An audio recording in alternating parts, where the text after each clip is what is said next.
സ്ത്രീയുടെ കാൽ സ്ലാബിനിടയിൽ കുടുങ്ങി. സ്ലാബിന്റെ ഇടയിലുള്ള അകലമാണ് അപകട കാരണം.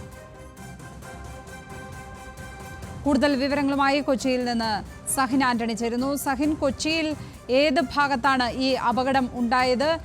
അപകടം പറ്റിയ സ്ത്രീയുടെ പരിക്ക് ഗുരുതരമാണോ? എന്താണ് വിവരങ്ങൾ? ലക്ഷ്മി, ഇന്ന് രാവിലെയാണ് ഇത്തരത്തിലുള്ള ഒരു അപകടം ഉണ്ടായത്. കാരണം കൊച്ചിയിലെ സ്ലാബ് അല്ലെങ്കിൽ കാന നിർമ്മാണം അശാസ്ത്രീയമാണെന്നുള്ള ആക്ഷേപം നേരത്തെ മുതൽ ഉയരുന്നുണ്ട്. ഇതിനിടയിൽ കഴിഞ്ഞ വേനൽക്കാലം അവസാനിക്കുന്നതിന് മുന്നേ സാധാരണ സ്ലാബുകൾ മാറ്റിയിടുകയും കാനകൾ നന്നാക്കേണ്ടതുമാണ്. എന്നാൽ സ്ലാബുകൾ മാറ്റിയിട്ടിട്ടില്ല എന്ന് മാത്രമല്ല, കാനകളുടെ നിർമ്മാണ പ്രവർത്തനം പോലും നടന്നിട്ടില്ല. ഇന്ന് പാലാരിവട്ടത്ത് വെച്ചാണ് ഇത്തരത്തിലുള്ള ഒരു സംഭവം ഉണ്ടായത്. ഒരു വീട്ടമ്മ അവർ രാവിലെ പാലാരിവട്ടത്തൂടെ നടന്നു പോവുകയായിരുന്നു. ഇതിനിടയിലാണ് സ്ലാബിനിടയിൽ അവരുടെ കാല് കുടുങ്ങുന്നത്. അരമണിക്കൂറോളം ആ വീട്ടമ്മയ്ക്ക് അവിടെ നിലത്ത് തന്നെ ഇരിക്കേണ്ടി വന്നു. അങ്ങനെ ഇരിക്കുന്നത് കണ്ടുവന്ന വഴിയാത്രക്കാരാണ് എന്താണ് സംഭവിച്ചതെന്ന് അന്വേഷിക്കുന്നതും സ്ലാബിനിടയിൽ കാല് കുടുങ്ങിയിരിക്കുന്നത് മനസ്സിലാക്കുകയും ചെയ്തത്. പിന്നീട് ആളുകൾ അവിടെ വന്ന് ഈ സ്ലാബ് എടുത്ത് മാറ്റുകയും ആ വീട്ടമ്മയെ അവിടെ നിന്ന് രക്ഷിക്കുകയുമായിരുന്നു. ഇവരുടെ കാലിന് പരിക്കുണ്ട് എന്നുള്ളതാണ് മനസ്സിലാക്കാൻ കഴിയുന്നത്. എന്തായാലും അശാസ്ത്രീയമായ കാന നിർമ്മാണം തന്നെയാണ് ഇത്തരത്തിൽ ആളുകൾ അപകടത്തിൽപ്പെടുന്നതിന് കാരണമായിട്ടുള്ളത്. ലക്ഷ്മി, സഹിൻ, ഏറെക്കാലത്തിന് ശേഷം കൊച്ചിയിലെത്തിയ എന്നെ പോലുള്ളവർക്ക് പോലും ഒരുപക്ഷെ ഇത്തരത്തിലുള്ള അനുഭവങ്ങൾ, ഇങ്ങനെ അപകടകരമായ അവസ്ഥ നേരിട്ട് കാണുവാൻ സാധിച്ചിട്ടുണ്ട്. പലയിടങ്ങളിലും ഈ കാനകൾക്ക്, ഓടകൾക്ക് മൂടിയില്ലാത്ത അവസ്ഥയുണ്ട്. പലയിടത്തും പൊട്ടലുകളുണ്ട്. ഇതൊക്കെ ശരിക്കും ഇതിൻ്റെയൊക്കെ ഒരു മെയിൻ്റനൻസ് ആരാണ് നോക്കേണ്ടത്? ആർക്കാണ് ഇതിൽ ഉത്തരവാദിത്തം? കൊച്ചി കോർപ്പറേഷന് ഈ ഉത്തരവാദിത്വത്തിൽ നിന്ന് ഒരിക്കലും ഒഴിഞ്ഞു മാറാൻ കഴിയുകയില്ല. മാത്രമല്ല, ഇപ്പോൾ KCML കൂടി ഈ ഇവിടുത്തെ നിർമ്മാണ പ്രവർത്തനങ്ങളിലേക്ക് കടന്നിട്ടുണ്ട്. അപ്പോൾ ഈ രണ്ട് അതോറിറ്റികളും ഇതിൽ നിന്നും ഒഴിഞ്ഞു മാറാൻ കഴിയില്ല എന്നുള്ളതാണ്. മറ്റൊന്ന് ഞാൻ എടുത്തു പറയേണ്ട ഒരു കാര്യം, 6 മാസം മുൻപാണ് പനമ്പള്ളി നഗറിലെ ഒരു കാനയിൽ 3 വയസ്സുകാരൻ വീഴുകയും ആ കുട്ടിയുടെ മാതാവ് കൂടെ ഉണ്ടായിരുന്നത് കൊണ്ടും ആ സ്ത്രീ അപ്പോൾ തന്നെ പ്രവർത്തിച്ചത് കൊണ്ട് മാത്രമാണ് ആ കുട്ടി അന്ന് രക്ഷപ്പെട്ടത്. സമാനമായ സംഭവങ്ങൾ പല ഘട്ടങ്ങളിലും കൊച്ചിയിൽ ആവർത്തിച്ചുകൊണ്ടിരിക്കുകയാണ്. സഹിൻ തുടരുക. ഇപ്പോൾ ഈ സംഭവത്തിൽ ദൃക്സാക്ഷിയായ കുഞ്ഞുമോൻ ചേരുന്നുണ്ട്. കുഞ്ഞുമോൻ, നിങ്ങൾ ഈ കാഴ്ച കാണുകയുണ്ടായോ? എന്താണ് അവിടെ സംഭവിച്ചത്? അവരെ എങ്ങനെയാണ് അവിടെ നിന്ന് രക്ഷിച്ചത്? എൻ്റെ പേര് കുഞ്ഞുമോൻ പുന്നപ്പറ. ഞാൻ രാവിലെ പള്ളിയിൽ പോയിട്ട്, ഞാൻ വീൽ ചെയറിൽ ജീവിക്കുന്ന ഒരാളാണ്. വീൽ ചെയർ ഓടിച്ച് റോഡിൽ പോരുമ്പോൾ അവിടെ നടന്നു വന്നൊരു സഹോദരിയുടെ കാല് ആ സ്ലാബിനിടയിലേക്ക് വീണു. പാലാരിവട്ടം ജംഗ്ഷനിലേക്ക് വരുന്ന ഹൈവേന്ന് പാലാരിവട്ടത്തിന് കയറുന്ന ആ സ്ഥലത്തെ ബസ് സ്റ്റോപ്പിലാണ് അവർ നിന്ന് തിരിഞ്ഞ് പുറകോട്ട് നടന്ന് മാറുമ്പോൾ അവരുടെ ഇടത്തെ കാല് ആ സ്ലാബിനിടയ്ക്ക് പോയി.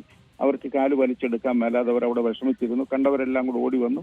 ഞങ്ങളെല്ലാവരും ഇങ്ങനെ ചുറ്റും നിൽക്കുമ്പോൾ അത് ആർക്കും സ്ലാബ് പെട്ടെന്ന് പിടിച്ച് മാറ്റാൻ പറ്റുന്നത്, സ്റ്റക്കായി കിടക്കുന്ന. അവസാനം ഒരു മനുഷ്യൻ ചെന്നിട്ടൊരു വളഞ്ഞൊരു സാധനം കൊണ്ടുവന്ന് ആ സ്ലാബിന്റെ, അതിന് തൊട്ടടുത്ത സ്ലാബിന്റെ ഇടയിലെ മണ്ണ് മാന്തിക്കളഞ്ഞ് ആ സ്ലാബ് മറിച്ചിട്ട് ഈ കാലുടക്കിയ സ്ലാബ് അകറ്റിയിട്ടാണ് അവരെ എടുത്തത്. അങ്ങനെയാണ് സംഭവിച്ചത്. ശരി കുഞ്ഞുമോൻ, വളരെയധികം നന്ദി ഈ ഘട്ടത്തിൽ പ്രതികരിച്ചതിന്. സഹിൻ തുടരുക. ഒരു യാത്രക്കാരിക്ക് നേരിടേണ്ടി വരുന്ന അനുഭവമാണ് ഈ ഇത്തരത്തിൽ അധികൃതരുടെ അനാസ്ഥ കാരണം ഉണ്ടാകുന്ന, വ്യക്തിപരമായി ഓരോരുത്തരും നേരിടേണ്ടി വരുന്ന ദുരന്തങ്ങൾ, അല്ലേ? തീർച്ചയായിട്ടും ലക്ഷ്മി, അങ്ങനെ തന്നെ പറയേണ്ടി വരും. കാരണം ഞാൻ നേരത്തെ സൂചിപ്പിച്ചിരുന്നു, ഒരു 3 വയസ്സുകാരൻ 6 മാസം മുൻപ് പനമ്പള്ളി നഗറിലെ കാനയിൽ വീണിരുന്നു.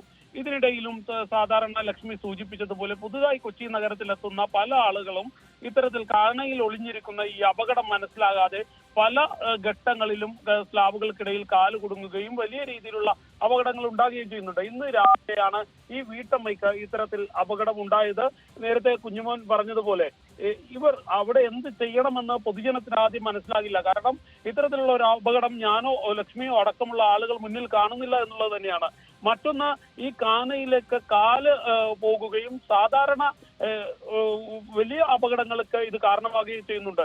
ഇന്ന് ഒരുപക്ഷെ ആ സ്ത്രീയുടെ ഭാഗ്യം കൊണ്ടായിരിക്കാം മറ്റൊരു അപകടവും ഉണ്ടായില്ല എന്നുള്ളത് തന്നെയാണ്. എങ്കിലും അവരുടെ കാലിന് പരിക്കുണ്ട് എന്നുള്ളതാണ് നമുക്ക് മനസ്സിലാക്കാൻ കഴിയുന്നത്. എന്തായാലും അധികൃതർക്ക് ലക്ഷ്മി സൂചിപ്പിച്ചതുപോലെ ഇത്തരം അപകടങ്ങളിൽ നിന്ന് ഒഴിഞ്ഞു മാറാൻ കഴിയുകയില്ല എന്നുള്ളത് തന്നെയാണ്. പ്രത്യേകിച്ചും വേനൽ കാലം കഴിഞ്ഞ ഘട്ടത്തിൽ കാനകൾ നന്നാക്കേണ്ടതാണ്, സ്ലാബുകൾ മാറ്റിയിടേണ്ടതാണ്. പൊതുജനം പ്രത്യേകിച്ചും മഴ മാറി നിന്നത് കൊണ്ട് മാത്രമാണ് ഇന്ന് വലിയൊരു അപകടം നടക്കാതിരുന്നത്. മഴ കൂടി ഉള്ള ഒരു ഘട്ടമാണെങ്കിൽ ഇത്തരത്തിൽ സ്ലാബുകളിലെ അകൽച്ചയും സ്ലാബുകളിൽ ഉണ്ടാകുന്ന കുഴിയും അല്ലെങ്കിൽ സ്ലാബുകൾ ഇല്ലാത്ത അവസ്ഥയും ജനത്തിന് തിരിച്ചറിയാൻ കഴിയുകയില്ല. അപകടങ്ങൾ വർദ്ധിക്കുക തന്നെ ചെയ്യും. ലക്ഷ്മി, ഏതായാലും ഇന്ന് ഒരു വലിയ അപകടത്തിൽ നിന്ന് തലനാരിഴയ്ക്കാണ് ആ സ്ത്രീ കാൽനട യാത്രക്കാരി രക്ഷപ്പെട്ടത്. കൊച്ചിയിൽ സ്ലാബിനടിയിൽ അവരുടെ കാൽ കുടുങ്ങി. അത് കൂടി നിന്നവർ, അവിടെ ഉണ്ടായിരുന്നവർ അവരെ സംഭവ സ്ഥലത്ത് വെച്ച് തന്നെ ആ കാൽ അവിടെ നിന്ന് എടുക്കാൻ സഹായിക്കുകയായിരുന്നു. ഇത്തരത്തിലുള്ള അപകടങ്ങൾ ആവർത്തിക്കുന്ന സ്ഥിതിയാണ് കാണുന്നത്. അധികാരികൾ, കൊച്ചി കോർപ്പറേഷൻ, കൊച്ചിൻ വികസന അതോറിറ്റി എല്ലാവരും ഈ ഒരു സംഭവത്തിൽ മറുപടി പറഞ്ഞേ മതിയാവൂ.